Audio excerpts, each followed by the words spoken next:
Wow. Selamat berjumpa lagi. Saya senang bertemu dengan Anda di Renungan Tengah Minggu. Kita akan melihat satu kebenaran firman Tuhan yang pada saat ini saya beri judul Belajar Bersyukur. Mari saudara katakan belajar bersyukur. Mantap. Firman Tuhan berkata, Filipi 4 ayat 12. Aku tahu apa itu kekurangan, dan aku tahu apa itu kelimpahan. Dalam segala hal dan dalam segala perkara, tidak ada sesuatu yang merupakan rahasia bagiku.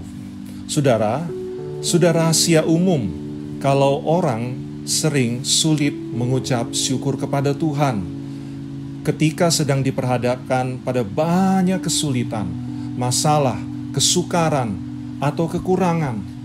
Dan bukan perkara mudah untuk mengucap syukur di tengah situasi yang tidak baik.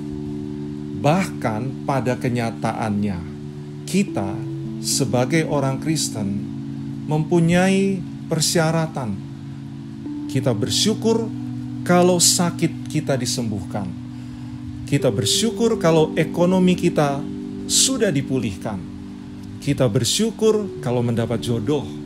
Kita bersyukur kalau keadaan berjalan dengan baik, dan yang paling umum, kita bersyukur kalau hidup kita diberkati. Bukankah demikian? Jadi kita bersyukur dengan mulut kita, naikkan syukur, kita memuji Tuhan untuk hal-hal yang sedemikian. Kalau begitu, apa bedanya kita, Anda, dengan orang-orang dunia? Ada satu nasihat dari Rasul Paulus yang bagus sekali untuk kita renungkan pada saat ini. Surat 1 Tesalonika 5 ayat 18 berbunyi demikian.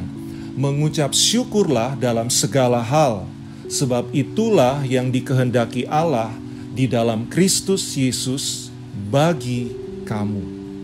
Kalimat dalam segala hal berarti di segala keadaan, baik atau tidak baik, dalam hal kelimpahan atau dalam hal kekurangan, dalam hal ada masalah atau dalam hal semua berjalan dengan baik. Kita harus bisa mengucap syukur karena inilah yang dikehendaki Tuhan. Pengalaman hidup bangsa Israel di masa lampau bisa menjadi peringatan bagi semua orang percaya. Meskipun hari lepas hari, selama menempuh perjalanan di padang gurun, bangsa Israel sesungguhnya sudah banyak mengecap kebaikan Tuhan, mengalami pertolongan Tuhan secara ajaib. Namun, kesemuanya itu tidak membuat mereka berubah. Justru yang keluar dari mulut mereka bukannya ucapan syukur, melainkan komplain, omelan, gerutuan, keluh kesah, dan bersungut-sungut. Bahkan mereka selalu saja membanding-bandingkan keadaan saat mereka masih berada di Mesir. Padahal di Mesir mereka tidak lebih hanyalah sebagai budak. Mereka katakan di dalam Bilangan 11 ayat 5-6, kita teringat kepada ikan yang kita makan di Mesir dengan tidak bayar apa-apa, kepada mentimun dan semangka, bawang prei, bawang merah dan bawang putih.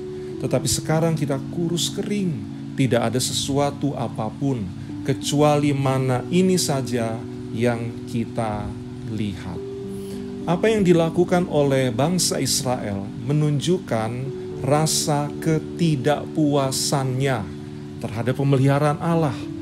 Apakah selama ini kita juga berlaku seperti bangsa Israel yang tidak pernah puas dengan berkat yang Tuhan berikan, sehingga hari-hari yang Anda jalani pun dipenuhi komplain, omelan, gerutuan, keluh kesah, dan bersungut-sungut?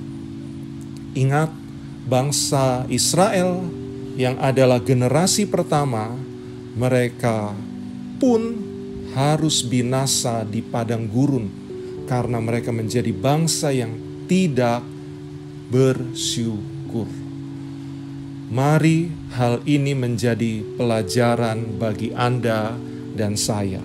Jangan sampai kita tidak masuk kerajaan surga yang bukan karena membunuh, berzina, atau dosa-dosa mengerikan yang kita perbuat, tapi hanya karena kita tidak bisa mengucap syukur, seperti bangsa Israel generasi pertama. Oleh sebab itu, mari dalam segala keadaan belajarlah untuk selalu mengucap syukur kepada Tuhan. Tuhan memberkati. Amin.